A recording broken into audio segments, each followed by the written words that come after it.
નમસ્કાર અને 24 ન્યૂઝ નેટવર્કમાં આપનું સ્વાગત છે। ગુજરાતના સૌથી મોટા સમાચાર આજની બ્રેકિંગ ન્યૂઝ છે।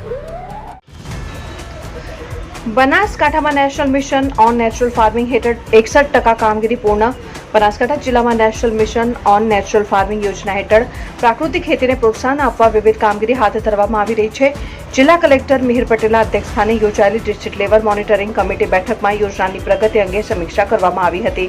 વર્ષ 2025-26 દરમિયાન જિલ્લામાં યોજનાની કુલ 61% કામગીરી પૂર્ણ કરવામાં આવી હોવાનું બેઠકમાં જણાવાયું છે। યોજના અંતર્ગત જિલ્લામાં 18 bio input resource centre unit કાર્યરત કરવામાં આવ્યા છે। સાથે જ 62 કૃષિ સખી અને કોમ્યુનિટી રિસોર્સ પર્સનની નિમણૂક કરવામાં આવી છે।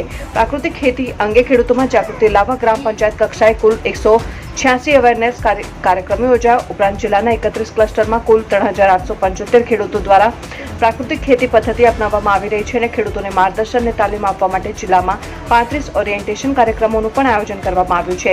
વર્ષ 2026-27 માટે 3938નો ભૌતિક લક્ષ્યાંક નક્કી કરવામાં આવ્યો છે તેમજ ₹195.20 લાખની નાણાકીય ફાળવણી કરવામાં આવી હોવાનું બેઠકમાં જણાવાયું છે। જિલ્લામાં કાર્યરત bio input resource centre unit મારફતે અંદાજે 6000 લીટર જીવામૃત અને 5000 કિલોગ્રામ ઘન જીવામૃતનું વેચાણ થઈ રહ્યું છે, જે પ્રાકૃતિક ખેતીને વધુ વેગ આપવા મહત્વપૂર્ણ સાબિત થઈ રહ્યું છે।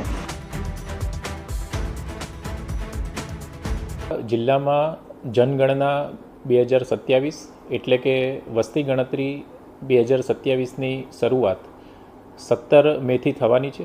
આ વસ્તી ગણતરી 2 તબક્કામાં 17 મેથી 31મી મે સુધી અને બીજો જે તબક્કો છે એ 1 જૂનથી 30 જૂન સુધી ચાલનાર છે। પ્રથમ તબક્કામાં નાગરિકો પોતાની જાતે જ se.census.gov.in ઉપર સેલ્ફ એનમરેશન એટલે કે સ્વ ગણતરી ફોર્મ ભરી શકશે।